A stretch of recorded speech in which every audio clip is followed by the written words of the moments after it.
Ashamaa harka fuunee kabajamtootaa fi jaalatamtoota hordoftoota kottaa Oromoodhaa jara jirtu bakkuma jirtan guutuu addunyaa mararratti nageenyi keenya isin biranuuf haa ga'u isiniin jecha akkuma duraan baratamee barumsa ajaa'ibaa tokkoon qabannee isin dhiyaanneerra. Barumsa ajaa'ibaa isiniin jedha daawwattooti haga dhuma viidiyoo kanaatti yoo daawwattan akka irraa fayyadamtan abdiin qabna.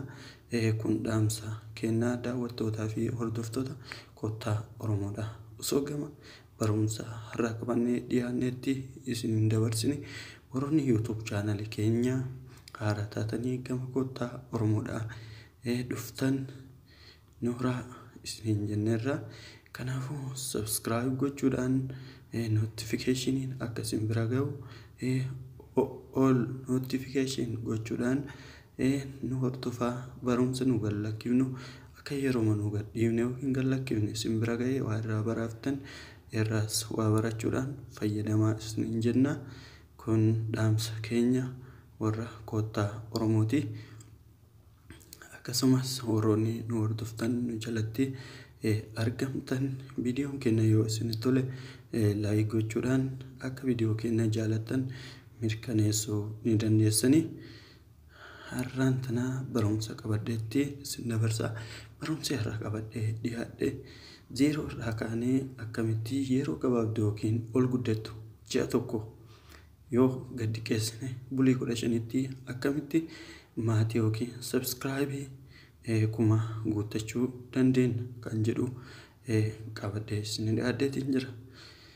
Subscribing keessa yoo kuma guutee liivii garagaraas viidiyoo garagaraa hojjechuudhaan sa'aatii keessanis guutuu dandeessan gama sa'aatii keessanitti deebitanii jechuudha. Kanaafuu subscribe guutuudhaa fi aappii tokko fayyadamna jechuudha. Subscribe kana akkaataan itti argannu aappii kana fayyadamneeti. Aappii kana eenyu maqaa isaa akka ta'e asumaan isin garsiisa. Haga dhuma sagantaa keenyaatti daawwachuudhaan irraa fayyadamaan dhaamsa keenya Play keessa inni sarchitti gooneeti argan. Yeroo Play keessa hintan haala kanaan isinii baha ta.ee jettanii sarchitti gootan. Sarchee erga itti gootan haala kanaan isinii baheetiin jira. ta.ee chat for sub jedha. Haala kanaan isinii baheetiin jira. Ana waan gabbuufadhee jiruun fi open jedhee keessa seena daawwattooti isin sarchitti gootanii download gootanii install jechuudha. Kanaafuu an keessa seenee isin garsiisa na wajjin turaa daawwattootaa fi kabajamtoota hordoftoota kottaa Oromoodhaa.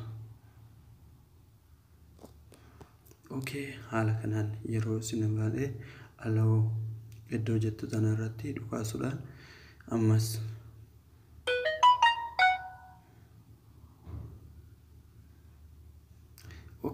maqaa chaanala keessanii isin gaafataa jechuudha. Maqaa chaanala keessanii kottaa Oromoodhaa. Maqaa chaanala kootii itti barreessa jechuudha.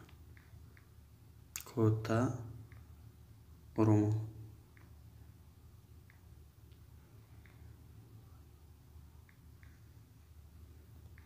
Yeroo haala kanaan itti barreesse iddoo jettu tanarratti dhukaase jechuudha. Dhiifama irratti dhukaastan haala kanaan isinii baha.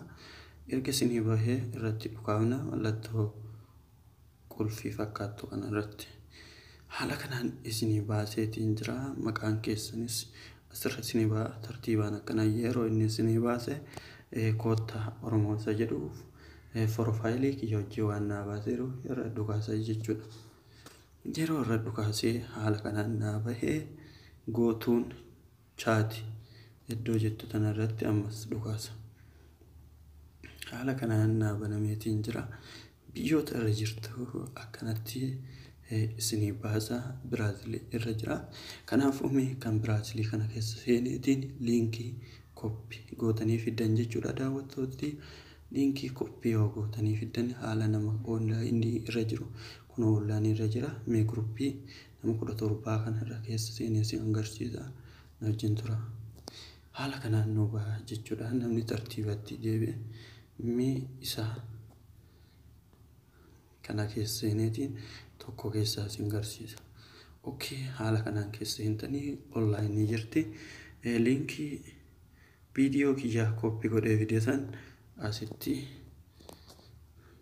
akkanatti itti ergaa jechuudha. Haala kanaan isin erga linkii keenya fuunee gama nama online jiru sanitti ergine innis linkii ofii isinitti ergaa.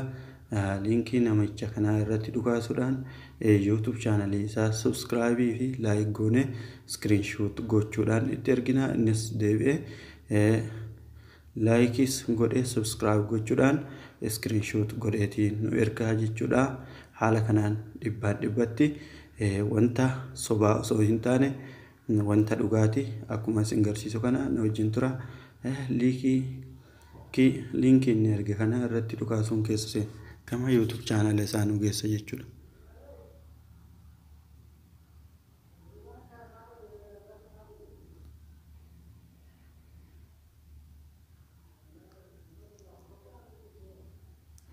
Dhiifamash rakkinaa niitoorkiiti.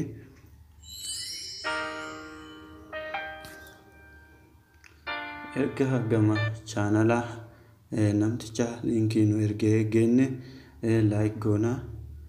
Subscribe goona. Erga koonee kaanee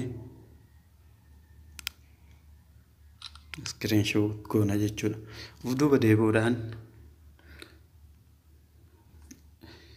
akkasii tokkoo fi mallattoo kana gad dhukaasuudhaan galarii keenya keessa seenne. Erga seennee